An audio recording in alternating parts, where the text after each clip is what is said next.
Hello, I'm Southern of the Waters. Um, this is going to be covering the metaphysical terms that I personally use.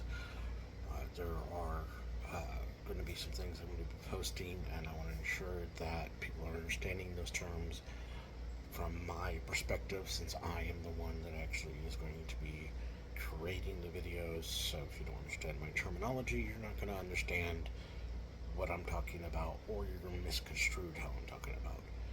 It's one of the problems with metaphysical terminology in general.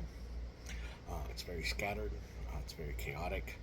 There's been a lot of different studies with the New Age and traditions and myths and legends, things from Egypt and Asia and North America, South America, Europe, Africa, all of it.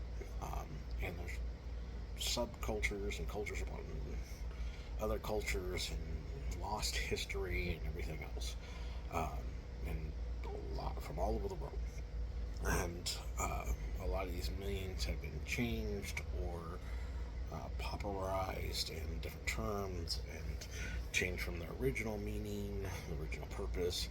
And so if I don't try to explain my perspective, it can cause confusion. It does not mean that the terminology that you are using is wrong. Um, it just means it's from a different culture, different location on the planet, different language. Might even just be a simple difference in dialect. Um, American English, someone using Queen's English from Britain would have a different dialect, a different way of saying it. The pronunciations will be wrong, some the semantics will be different, etc. Um, and so this is me posting what I mean. Um, so the whole point is for you to understand what I'm trying to say. Um, I do not believe that whatever terminology you're going to use is wrong. If it doesn't fit what you believe or how you perceive it, or it doesn't fit your terminology, change it to fit. Um, if you think I'm completely wrong in the terminology I'm using, I am open for discussion. Uh, However, uh, if you want to argue terminology, argue semantics, I'm just going to block you. Um, a discussion, a debate, leaves room for both sides with open mind to change. And if you just want to argue it, that's just your ego going off and thinking you're right in everything when you don't know everything. I've been doing this stuff for decades. I don't know everything. I'm going to have things wrong. I'm going to have things off. Not quite right. It's just the way it works. Not everyone has everything. Um, if you're intentionally, I don't have a problem with questions. I enjoy questions. They help us understand. And if you don't understand something, ask. The only dumb question is the one you did not ask. However, if you're being intentionally obtuse, intentionally belligerent, um, just being a troll in general, even if you're not, if I think you are, I just want to block you. And this will be done with it. Be the first video I'm leaving comments open on, so I'm not going to deal with you. With that out of the way, I do have this in alphabetical order, so we can just kind of go over it. Um, and as I said, feel free to change terminology if it fits you better. Use it if you think it works better for you. This is simply how I view it, and will help with the other videos. I will probably be doing additional terminologies videos as time goes. Um, Anchoring, um, or anchor. Anchoring or anchor is a term used when attempting to bind, hold, keep something pretty simple, straightforward. Um, there are many times an anchor is needed to help hold something in place. many types of different forms of metaphysical anchors and techniques for creating anchors, but they all do basically the same thing. They hold your intentions, the energies you're using, the vibrations you're using, etc. in place. That's what an anchor's for. Just like anchoring a ship, anchors it in place. Aura. Aura. An aura is some form of force, energy, vibrational field around an object. In metaphysics, this is typically referring to the energy field around our body produced by the chemical and electrical processes within our body. Though this can be referred to as any type of force or energy or vibrational field that is produced around anything that surrounds that thing. A stone can have an aura. Many will misinterpret this field as being produced by your spirit, or some will say your soul. Some will say that this is produced by magical energies or metaphysical something or other, and they'll get very convoluted with it. Simply not true. While we are a consciousness, while our consciousness is rooted in a non-physical nature, our body, our sentience, is rooted in this material plane, this material nature. This is the realm we exist in. This is what creates our aura. The field produced by the body and mind, our sentience, is produced by natural processes. To assume that it's somehow more than our own energy working within our own body and natural processes is foolishness. It's not looking at reality. It's looking at the fantasy. We want to assume that everything has to do with mystical. In reality, it's not. That's not how reality works.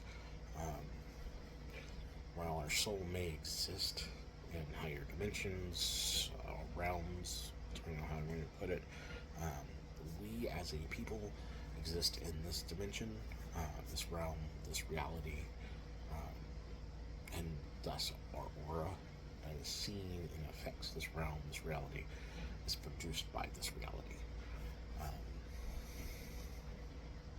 Moving into clockwise, the seal, counterclockwise, wind or shins. This is referring to the turn, how something is turning. Lefty loosey, righty tighty. Same concept. The sun moves from east to west, and it's considered to be right-handed. Moves in the same direction as the sun. Sunrise. Metaphysical terms, this is believed that something that moves in the same direction as the sun. It is something that is protective, about growth, about light, seasons, and so forth. This is viewed as positivity in nature and energy and metaphysics. When something moves west to east, it is considered to be left-handed. Counterclockwise, wind or shins. In metaphysics, it is a common belief that something that moves in the opposite direction of the sun is repelling, unnatural, dark, is viewed as a negative in nature. I do not put the same definitions to clockwise and counterclockwise. The best way I figured to put this is to use an analogy.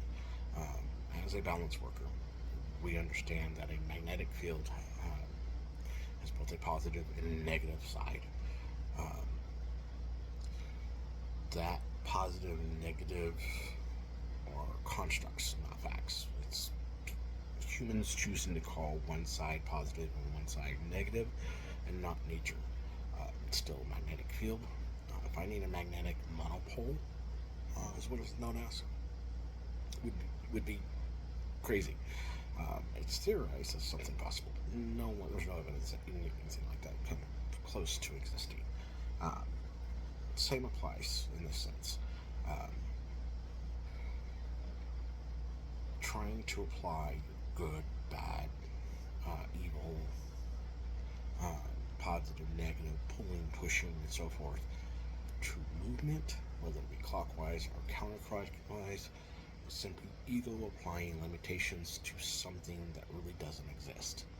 Um, we need to be breaking those limitations. We are not to obey the solar system. Um, we're not bound or anchored in the solar system. If we choose to do so, if you want to do that, then you're simply limiting yourself, and you'll be forever stuck in the solar system. This is why planets, metaphysically speaking, bind us. You want to break out of those cycles and get beyond what merely your stars say. You have to remove that ego of things being so as simple as moving left or moving right.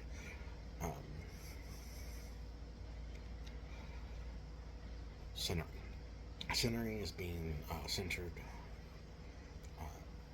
is a term referring to the metaphysical, whole mental, emotional self. This is a location within your own energy, mind, heart, spirit that allows you to place, to feel and see what is happening around you, but not react to it in a reactionary way. You still react. That's something to understand. You're not holding yourself into nothingness. You're holding yourself on solid ground. That's your center. It can be hard to describe a lot of times on what that is until you actually perform centering. And centering is a very difficult technique to get down initially. Once you do, it's really simple, but it's hard to get there sometimes. Some people it's easy. A lot of people it's not. It's not cutting yourself off from your emotions, not cutting yourself off from intent or desire. It's a place that allows you to be calculating about your actions and to move forward with purpose and control in your actions so you're not reactionary. I know reactionary is used a lot, but that's not the best way to put it. Here in your center is the best place to set your intent without your intent becoming affected by reactions. So instead of just emotionally blowing up and reacting to a situation or reacting on your trauma or reacting on your past, being centered allows you to say, okay, this is what I actually intend. It becomes your surfboard for the chaotic soup of life. Watch out for the chunks.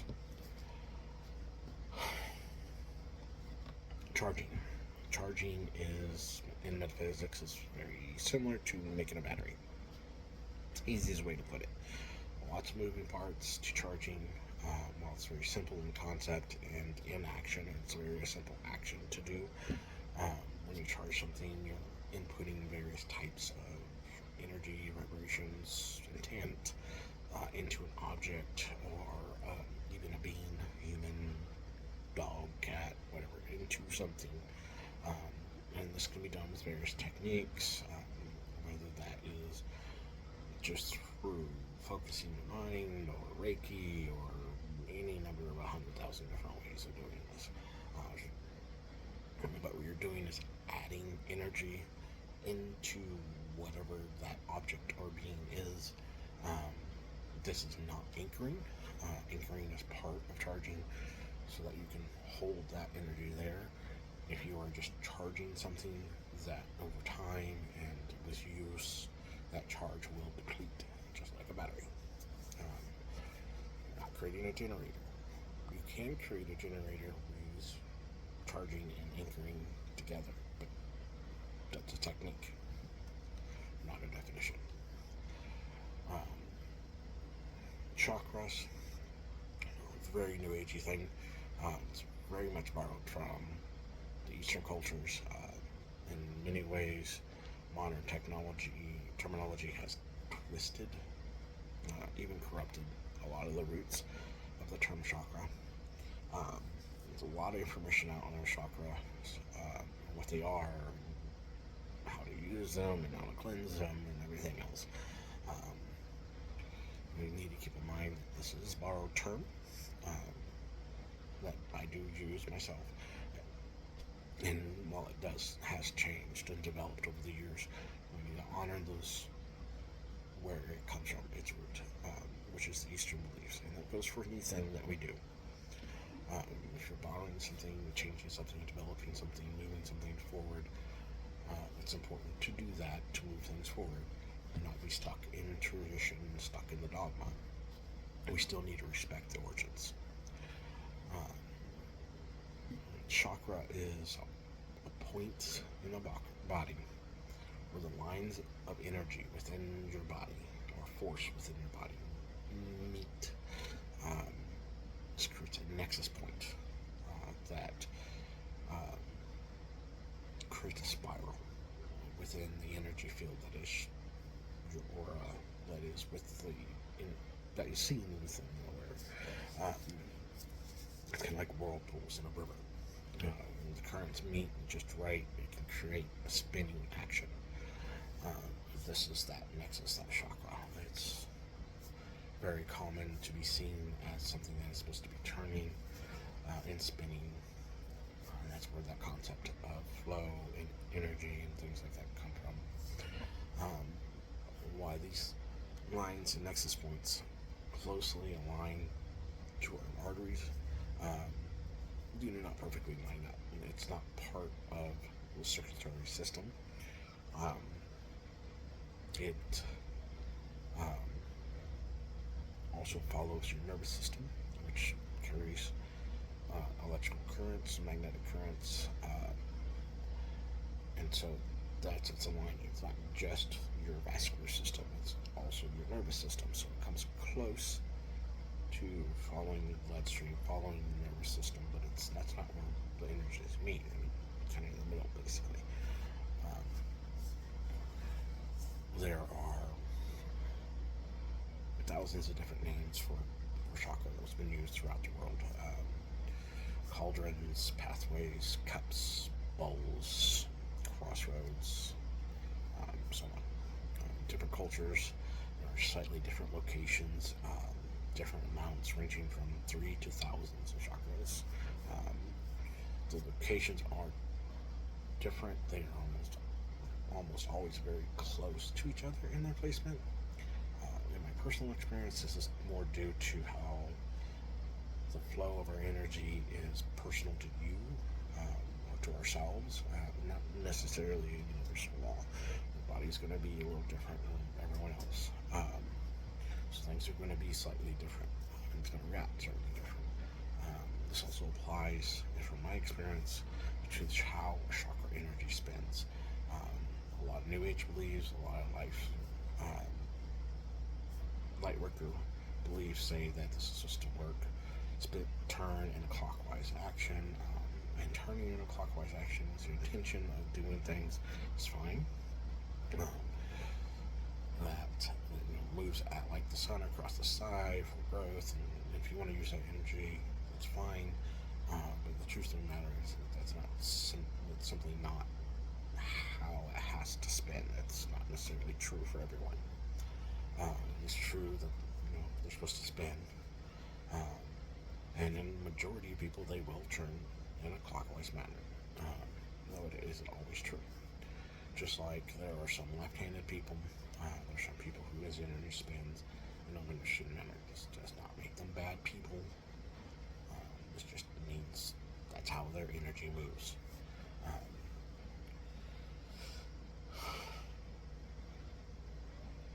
A lot of people think that it means they're a bad person because Wintershins is assigned to things like negativity, being unlucky, things of that nature.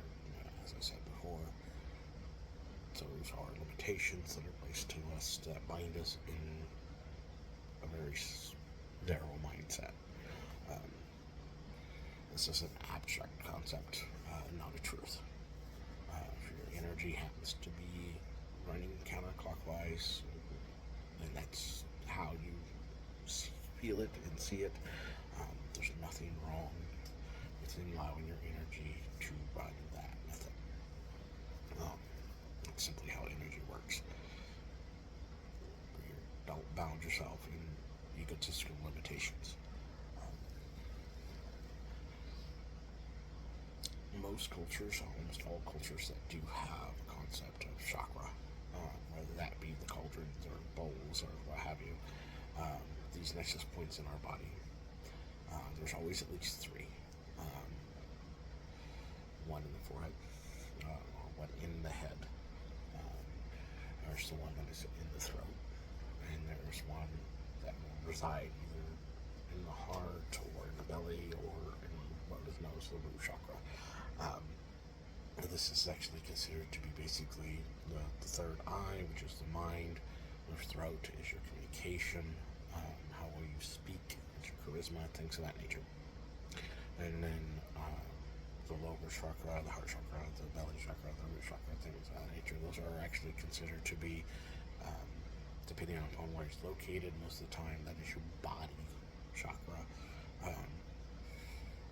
And one of the reasons why I use the term chakra is because the Eastern culture actually expanded that and actually shows a better breakdown than what a lot of the other cultures have put into place.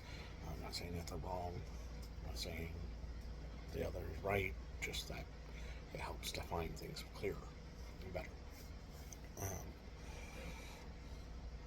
There are. I typically use the 7 chakras, but I also understand that there is a subset of many chakras throughout the body. There's you got the 7 main, and then you have the ones that can be on your shoulder or in your elbow and your wrist. There's all of that stuff. Actually, there are minor subsets of the major 7. That's something to keep in mind as you learn how to work with your energy, which goes to the term energy. The term energy is a metaphysics term. Energy in metaphysics is one of the main reasons science and metaphysics don't get along very well. In science, there's very specific terms for what energy is, what force is, what vibrations are, what movement is, what chemical reactions are, etc. However, in metaphysics, the lines blend a lot, very much so. When referring to energy, it can mean one of those things, it can mean all of them. It can include abstract concepts like emotions and thought, even undefined concepts like chemistry and hormones are worse interdimensional or quantum things in nature. And not just quantum energy or interdimensional energy can mean the vibration of interdimensional and quantum, which makes it very confusing for a lot of people. Someone says they read your energy, they very well could be meaning that they're reading your body language, or it can mean they have an understanding of the pheromones you're putting off, or can actually be reading the feeling of the biochemical energy you're giving off, or even something deeper. Like I said, it can be very confusing when someone says energy. What I'm talking about when I say energy is basically the same thing, of course. I know it's only, unfortunately, with physics speaking, there isn't really specific terms for those that are understood on a general basis. There are some, but not really. It's kind of gotten lumped together. For the most part, it's fine, but it can lead to a lot of confusion. We're basically just calling energy magic and walking away. It's more than that. When possible. And when I'm referring to energies and types of energy, I will try to differentiate between the two. Do I mean physical energy, that is a biochemical process, mental energy, which is your thoughts, emotions, things like that nature, emotional energy, spiritual energy, which is mainly interdimensional or quantum energy, and so forth. I'll try to, narrow it down. Feel free to ask if you need clarification what I mean in energy and a specific thing. I have no problems trying to clarify. Can't say I'll always be able to. Like I said, it's a kind of a weird term. Um, Moving on to grounding. Grounding is a very common term used in a variety of New Age, pagan, metaphysical communities. It seems to not only be overused, but only half taught at best. The term grounding is used like a grounding wire in electricity for metaphysical energies, feelings to emotions, um, feeling chaotic ground.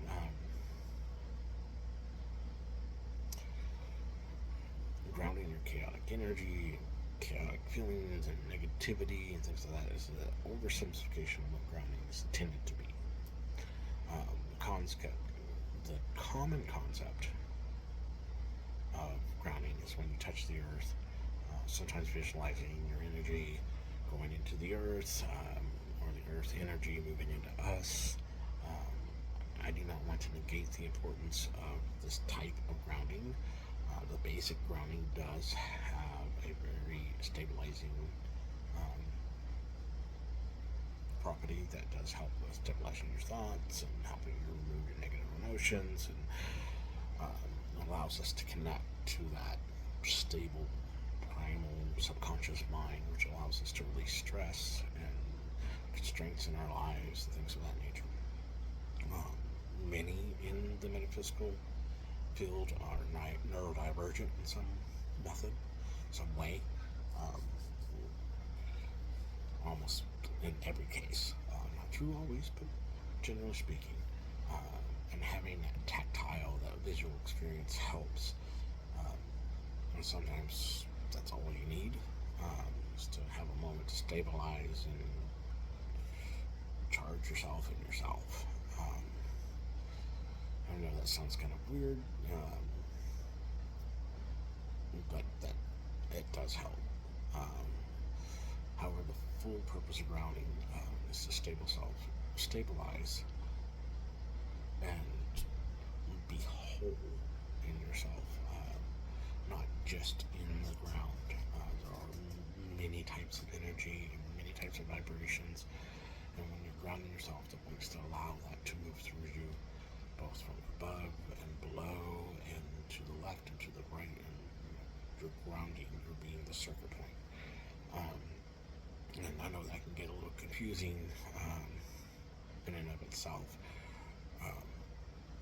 and it does include that basic grounding in part, which is why that part is still important and shouldn't be ignored. But that's not it. Your purpose is to stabilize not just your footing, but your full self. Go moving on to spirit and soul. Spirit and soul is a metaphysical terms is a very interchangeable term. It is the force, the energy, that thing that makes not only your consciousness, but that interdimensional, that eternal portion of us that goes beyond space-time or immortal self. There's a concept that I also believe the spirit is actually split into three portions. The portions that your current experience and memories is, the current self, or limited self, that part that is your past experiences, your past lives, it's the bridge, and then that part that is something more, that eternal part.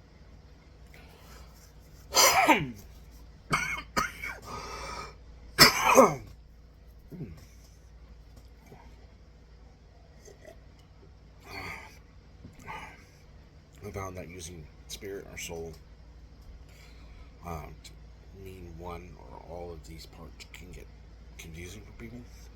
So I split the terminology up. For me, spirit is not soul, and soul is not spirit.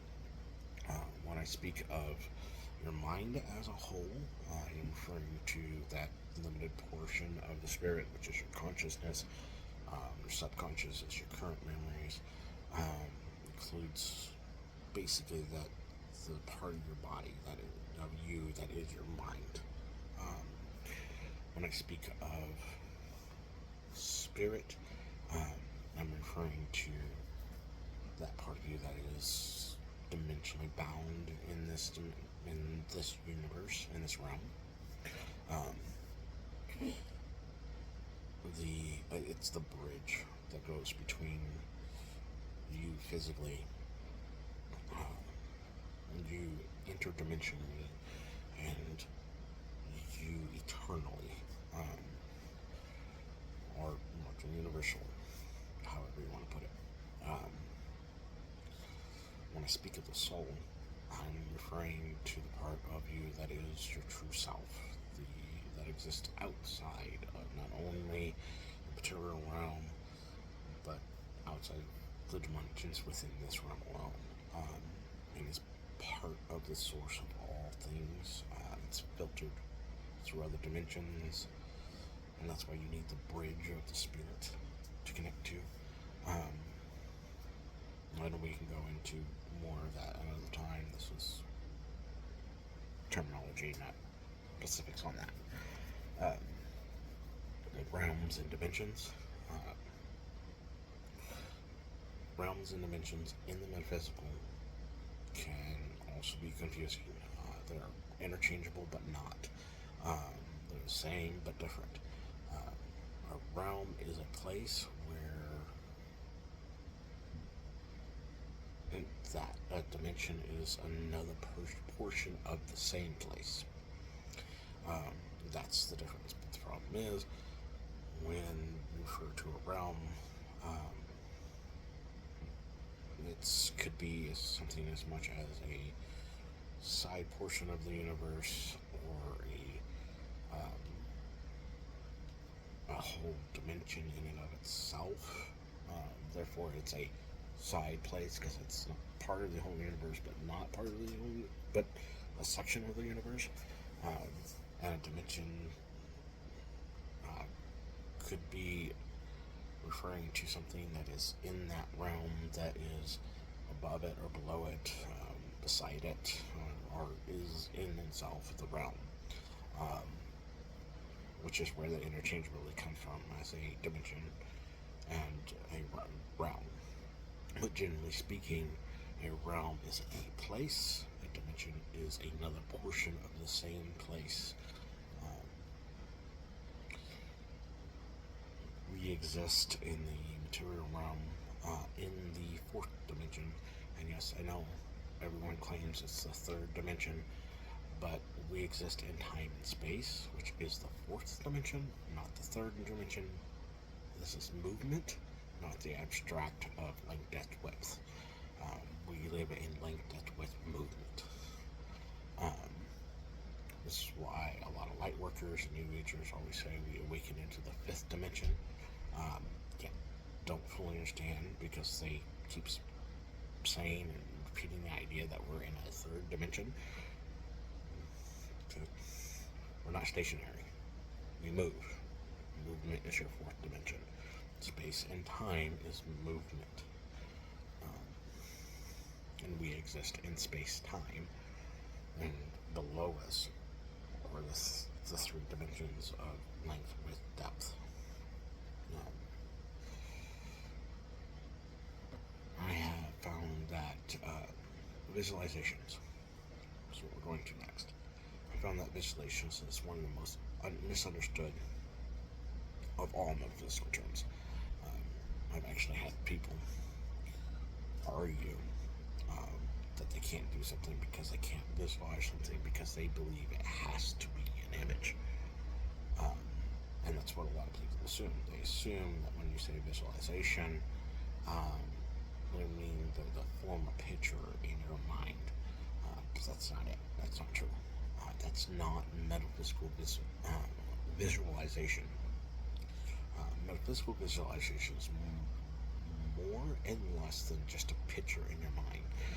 It's a feeling, it's a vibration, it's an emotion, and it can be an image, or it could be all of them, or it could be only one of them. It's not just an image, and it may not even be an image, but you're still visualizing in a metaphysical term. More often than not, visualization is nothing more than a sensation, and that's it. About that has stopped a lot of people from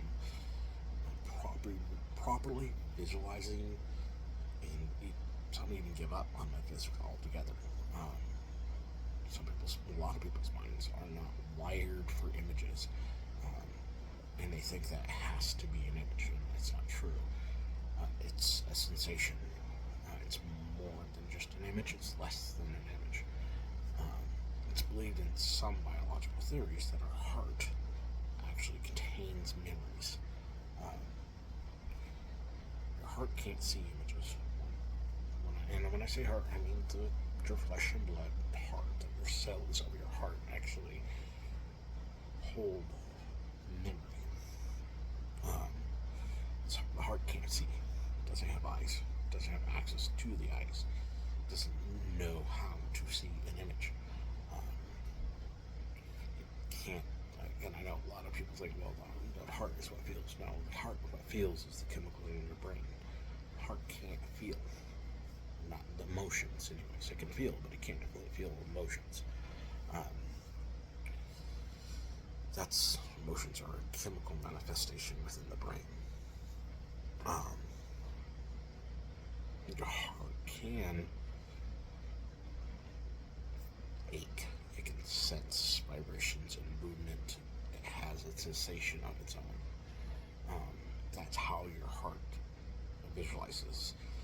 It's not that chemical process or seeing images. It's by feeling sensations, sensing vibrations, by movement, and that fourth dimension. That is something you need to understand. That's why we exist in fourth D or 4D, fourth dimension. And metaphysics requires visualization of your entire being, and if you are properly visualizing what you're trying to do, you may not see images, or only be seeing images. When the body isn't able to see, and how many times even in the mind is not able to see, the idea is to visualize through interpretation of sensations, of vibrations, smells, feelings, all these things. That's visualization. So when I say visualization, do not assume I just mean an image in your mind.